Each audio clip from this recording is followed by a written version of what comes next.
അല്ലാഹു അല്ലാഹു അല്ലാഹു അല്ലാഹു. അസ്സലാമു അലൈക്കും വറഹ്മത്തുള്ളാഹി. ലൈലത്തുൽ ഖദ്ർ എന്ന പുണ്യമായ ഒരു രാത്രി, പുണ്യ റമളാനിലുള്ള രാത്രി, ആ രാത്രിയുടെ മഹത്വം വിവരിക്കുന്ന സൂറത്തുൽ ഖദ്ർ, ഇന്നാ അൻസൽനാഹു ഫീ ലൈലത്തുൽ ഖദ്ർ, ആ സൂറത്തുൽ ഖദ്ർ ഇറങ്ങാനുള്ള സാഹചര്യമാണ് കഴിഞ്ഞ ക്ലിപ്പിൽ നാം ചർച്ച ചെയ്തത്. ഇന്ന് നമുക്കതിന്റെ അർത്ഥം പരിശോധിക്കാം. തീർച്ചയായും നമ്മൾ അല്ലാഹു സുബ്ഹാനഹു വ തആല, ഇത് രണ്ടാം ഭാഗമാണ്, ഇതിന്റെ ബാക്കി ഭാഗങ്ങളും കേൾക്കണമെന്ന് പ്രത്യേകമായി ഉണർത്തുകയാണ്. ഇന്നാ അൻസൽനാഹു ഫീ ലൈലത്തുൽ ഖദ്ർ, തീർച്ചയായും നമ്മൾ, അല്ലാഹു സുബ്ഹാനഹു വ തആല പറയുകയാണ്, അൻസൽനാഹു, നമ്മൾ പരിശുദ്ധ ഖുർആനിനെ ഇറക്കിയിരിക്കുന്നു, ഫീ ലൈലത്തുൽ ഖദ്ർ, ഖദ്റിന്റെ രാത്രി. ഖദ്ർ എന്ന് പറഞ്ഞ മഹത്വമുള്ള രാത്രി എന്നാണ് അർത്ഥം എന്ന് ചില പണ്ഡിതന്മാർ രേഖപ്പെടുത്തിയിട്ടുണ്ട്. വമാ ഖദറുല്ലാഹ ഹഖ ഖദ്രി എന്ന് പരിശുദ്ധ ഖുർആനിൽ പറഞ്ഞിട്ടുണ്ട്. അവിടെ അവർ അള്ളാഹുവിനെ മനസ്സിലാക്കേണ്ടതുപോലെ എന്ന് പറഞ്ഞ അള്ളാഹുവിന്റെ ആ മഹത്വം അവർ മനസ്സിലാക്കിയില്ല എന്നാണ് അതിന്റെ അർത്ഥം. അപ്പോ ലൈലത്തുൽ ഖദ്ർ മഹത്വമുള്ള രാത്രി എന്നാണ് അതിന്റെ അർത്ഥം എന്ന് ചില പണ്ഡിതന്മാർ രേഖപ്പെടുത്തിയിട്ടുണ്ട്. എന്തുകൊണ്ടൊക്കെയാണ് ആ രാത്രിക്ക് മഹത്വം? ഒന്നിൽ നുസൂലുൽ ഖുർആനി, ഖുർആൻ ഇറങ്ങിയിട്ടുള്ള രാത്രിയാണ്. അതുപോലെ തന്നെ തനസ്സലുൽ മലായിക, മലക്കുകൾ ഇറങ്ങുന്ന രാത്രിയാണ്. അതേ പ്രകാരം തന്നെ അള്ളാഹുവിന്റെ ബറക്കത്തും റഹ്മത്തും മഗ്ഫിറത്തും ഒക്കെ ഇറങ്ങുന്ന രാത്രിയാണ്. അതല്ലെങ്കിൽ ആ രാത്രിയെ ഹയാത്താക്കുന്ന, ആ രാത്രി കിടന്നുറങ്ങാതെ ഇബാദത്ത് കൊണ്ട് ആ രാത്രിയെ ലൈലത്തുൽ ഖദ്റിന്റെ രാത്രിയായി ഹയാത്താക്കുന്ന മനുഷ്യനിക്ക് അല്ലാഹു മഹത്വം നൽകും. അതാണ് ഇന്നാ അൻസൽനാഹു ഫീ ലൈലത്തുൽ ഖദ്ർ, മഹത്വത്തിന്റെ രാത്രി എന്ന് പറഞ്ഞത് കൊണ്ട് ഉദ്ദേശം എന്ന് പല പണ്ഡിതന്മാരും രേഖപ്പെടുത്തിയതായി തഫ്സീറിൽ കാണാൻ സാധിക്കും. രണ്ടാമത്തെ ഒരർത്ഥം ഖദ്ർ എന്ന് പറഞ്ഞാൽ തളീഖ് എന്നാണ്, ഇടുങ്ങുക എന്നാണ്. ഒരു ഇടുങ്ങിയ രാത്രി എന്നാവും അപ്പൊ അർത്ഥം. ഒമൻ ഖദറ അലൈഹി റിസ്ഖഹു, ഒരാളുടെ മേലിൽ അയാളുടെ റിസ്ഖ് ഖദറായാൽ പറഞ്ഞാൽ ഇടുങ്ങിയാൽ, പ്രയാസപ്പെട്ടാൽ എന്നതിൽ നിന്നുള്ള അർത്ഥമാണ്. അപ്പൊ ഇവിടെ ഏതാണ് ലൈലത്തുൽ ഖദ്റിൽ എന്ത് ഇടുക്കമാണുള്ളത്? ഉണ്ട്.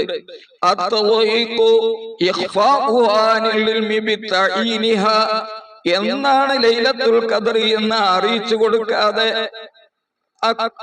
അറിവിനെ അല്ലാഹു മറച്ചു വെച്ചു എന്നത് ഒരു ഇടുക്കമാണ്. ആ ഇടുക്കം. അപ്പൊ ഖദ്റിന്റെ രാത്രി എന്ന് പറഞ്ഞാൽ ഇന്ന രാത്രിയാണെന്ന് അറിയിച്ചു കൊടുക്കാതെ മറച്ചു വെച്ച, അത് കാരണം ഒരു ഇടുക്കമുണ്ടായ രാത്രി എന്നായി അർത്ഥം. അതല്ലെങ്കിൽ ഭൂമിയിലെ അള്ളാഹുവിന്റെ മലക്കുകൾ, കോടിക്കണക്കിന് മലക്കുകൾ ഭൂമിയിലേക്ക് ഇറങ്ങുന്നത് കൊണ്ട് അന്നൊരു തളീഖ് ഭൂമിയിലുണ്ടാകും, ഒരു ഇടുക്കമുണ്ടാകും, ഒരു പ്രയാസം. മറ്റൊരു ഉദ്ദേശമുണ്ട്, ഖളാഅ് എന്നാണ് അതിന്റെ മഅന. കാരണം ഫീഹാ യുഫ്റഖു കുല്ലു അംരിൻ ഹകീം എന്നതിനെ സംബന്ധിച്ചാണ് പറഞ്ഞത്. അതുകൊണ്ട് എല്ലാ കാര്യങ്ങളും തീരുമാനിക്കപ്പെടുന്ന രാത്രി കണക്കാക്കുക എന്നാണ് അതിന്റെ അർത്ഥം. തൗറബസ്തി എന്നവര് പറയുന്നു, ഫതുൽ ബാരിയിൽ കാണാം 4-ാം ഭാഗം 321-ാം പേജിലെ, ഇന്നമാ ജാഅൽ ഖദ്റു ബിസ്സുകൂനി ദാലി ഇന്നാ അൻസൽനാഹു ഫീ ലൈലത്തുൽ ഖദ്ർ. ഖദ്ർ എന്ന ദാലിക്ക് സുക്കൂൻ കൊണ്ടാണ് വന്നിട്ടുള്ളത്. അപ്പൊ സുക്കൂൻ ദാല് കൊണ്ട് വന്നിട്ടുണ്ടെങ്കിൽ ഖളാഇന്റെ അർത്ഥത്തിനാണ്. അപ്പൊ അല്ലാഹു സുബ്ഹാനഹു വ തആല എല്ലാം തീരുമാനിക്കുന്ന രാത്രി എന്നാണ് അതിന്റെ അർത്ഥം എന്ന് ഫതുൽ ബാരിയിൽ കാണാൻ സാധിക്കും. എന്തായിരുന്നാലും തീർച്ചയായും നമ്മൾ അൻസൽനാഹു, ആ പരിശുദ്ധ ഖുർആനിനെ ഇറക്കി, ഫീ ലൈലത്തുൽ ഖദ്ർ, ഖദ്റിന്റെ രാത്രിയിൽ നമ്മൾ ഇറക്കി. എന്നിട്ട് പിന്നെ ചോദിക്കുകയാണ്, ഒമാ അദ്റാക മാ ലൈലത്തുൽ ഖദ്ർ, നബിയെ, ലൈലത്തുൽ ഖദ്ർ എന്ന് പറഞ്ഞാൽ എന്താണെന്ന് നബിയെ തങ്ങൾക്കറിയുമോ? എന്താണ് തങ്ങൾക്ക് അറിയിച്ചു തന്നത്? ലൈലത്തുൽ ഖദ്രി ഖൈറും മിൻ അൽഫി ശഹ്ർ. ലൈലത്തുൽ ഖദ്റിന്റെ രാത്രി 1000 മാസത്തേക്കാൾ പുണ്യമുള്ള രാത്രി. തനസ്സലുൽ മലായികത്തു, മലക്കുകൾ ആകാശത്തു നിന്നും ഭൂമിയിലേക്ക് ഇറങ്ങും. വറൂഹ്, പ്രത്യേകിച്ച് പറയുകയാണ്, ജിബ്രീൽ അലൈഹിസ്സലാമും ആ രാത്രി ഇറങ്ങും. ബിഇദ്നി റബ്ബിഹിം, റബ്ബിന്റെ അനുമതി പ്രകാരം ഇറങ്ങും. മിൻ കുല്ലി അംരിൻ, എല്ലാ കാര്യങ്ങളുമായിട്ട്, എല്ലാ കാര്യങ്ങളുടെയും തീരുമാനമായിട്ട്. സലാമുൻ ഹിയ ഹത്താ മത്ലഇൽ ഫജ്ർ, ഫജ്ർ സാദിക്ക് ഒളിവാകുന്നത് വരെ ആ രാത്രി ഒരു സമാധാനത്തിന്റെ, മലക്കുകൾ സലാം പറയുന്ന ശാന്തിയുടെ രാത്രിയാണ് എന്നാണ് പരിശുദ്ധ ഖുർആനിൽ അല്ലാഹു സുബ്ഹാനഹു വ തആല വിവരിച്ചിട്ടുള്ളത്. സഹീഹുൽ ബുഖാരിയിൽ തന്നെ കാണാൻ സാധിക്കും. 2023 നമ്പർ ഹദീസായി ബുഖാരിയിൽ കാണാം. മാനപ്പെട്ട നബി സല്ലല്ലാഹു അലൈഹി വസല്ലം തങ്ങള് ഉബാദത്ത് ഇബ്നു സാബിത്ത് റളിയല്ലാഹു അൻഹു പറയുകയാണ്, ഖറജൻ നബിയ്യു സല്ലല്ലാഹു അലൈഹി വസല്ലം, നബി സല്ലല്ലാഹു അലൈഹി വസല്ലം തങ്ങൾ പുറപ്പെട്ടു.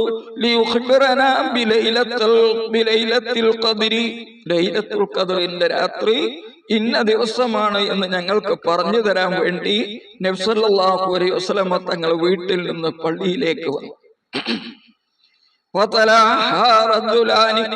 അപ്പൊ 2 പുരുഷന്മാര് തമ്മില് തർക്കമുണ്ടായി. അബ്ദുല്ലാഹ് ഇബ്നു അബി അദ്റദ് എന്ന് പറയുന്ന സഹാബിയും കഅബ് ഇബ്നു മാലിക് എന്ന് പറയുന്ന സഹാബിയും തമ്മിലാണ് തർക്കമുണ്ടായത് എന്ന് ഫത്ഹുൽ ബാരിയിൽ കാണാം. മുസ്ലിങ്ങളിൽപ്പെട്ട സഹാബികളിൽപ്പെട്ട 2 ആളുകൾ തമ്മിൽ ഏതോ ഒരു വിഷയത്തിൽ തർക്കമായി, തർക്കമൂർജിച്ചു.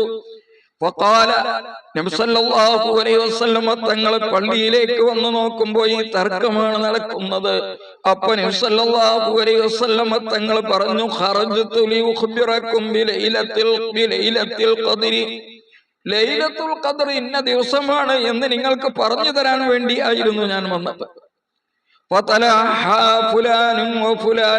അപ്പൊ ഇന്നാലിന്ന ആളും തമ്മിൽ വലിയ തർക്കവും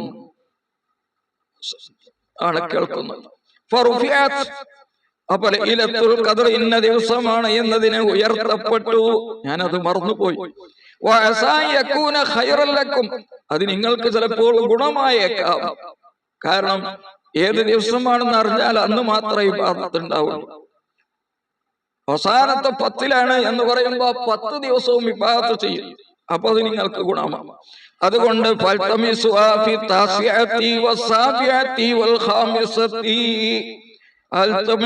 നിങ്ങൾ അതിനെ തേടുക.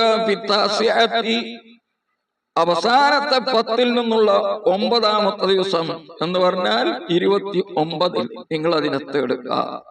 27 നിങ്ങൾ അതിനെ തേടുക. 25 രാത്രിയിൽ നിങ്ങൾ അതിനെ തേടുക എന്ന് നബി സല്ലല്ലാഹു അലൈഹി വസല്ലം തങ്ങൾ പറഞ്ഞു എന്ന് ഹദീസിൽ കാണാം. ഒരൊറ്റ ഹദീസ് കൂടി പറഞ്ഞ് നിർത്തുകയാണ്. ഇബ്നു ഉമർ റളിയല്ലാഹു അൻഹുവിൽ നിന്ന് നിവേദനം, അവർ പറയുന്നു, ഇന്ന റിജാലൻ മിൻ സ്വഹാബിൻ നബി സല്ലല്ലാഹു അലൈഹി വസല്ലം, നബി സല്ലല്ലാഹു അലൈഹി വസല്ലം തങ്ങളിൽ നിന്ന് വളരെയധികം സഹാബികൾക്ക് ലൈലത്തുൽ ഖദ്റിനെ സ്വപ്നത്തിൽ കാണിക്കപ്പെട്ടു. അതൊക്കെയും അവസാനത്തെ 10 അപ്പൊ നബി സല്ലല്ലാഹു അലൈഹി വസല്ലം തങ്ങൾ പറഞ്ഞു, നിങ്ങളുടെ സ്വപ്നമെല്ലാം അവസാനത്തെ 10 അത് യോജിച്ചു വന്നിട്ടുള്ളത്. അതുകൊണ്ട് ലൈലത്തുൽ ഖദ്ർ പ്രതീക്ഷിക്കുന്നവർ അവസാനത്തെ 10 അതിനെ പ്രതീക്ഷിക്കട്ടെ എന്ന് നബി സല്ലല്ലാഹു അലൈഹി വസല്ലം തങ്ങൾ പറഞ്ഞു. ഈ ഹദീസ് ബുഖാരി മുസ്ലിമും ഒക്കെ റിപ്പോർട്ട് ചെയ്ത ഹദീസാണ്. ഇൻഷാ അല്ലാഹ് ഇവിടെ നിർത്തുകയാണ്. ഇതിന്റെ അടുത്ത ഭാഗം അഥവാ 3ാമത്തെ ഭാഗം നിങ്ങളിലേക്ക് എത്തുന്നതാണ്. അതും കേൾക്കണം എന്ന് പ്രത്യേകമായി ഉണർത്തുന്നു. ലൈലത്തുൽ ഖദ്റിൽ ഇബാദത്ത് ചെയ്ത് പുണ്യം നേടുന്നവരിൽ അല്ലാഹു നമ്മയും ഈ ചാനൽ സബ്സ്ക്രൈബ് ചെയ്ത മുഴുവൻ മുഅ്മിനീങ്ങളെയും മുഅ്മിനാത്തുകളെയും അല്ലാഹു ഉൾപ്പെടുത്തട്ടെ. ആമീൻ. അസ്സലാമു അലൈക്കും വറഹ്മത്തുള്ളാഹി വബറകാതുഹു.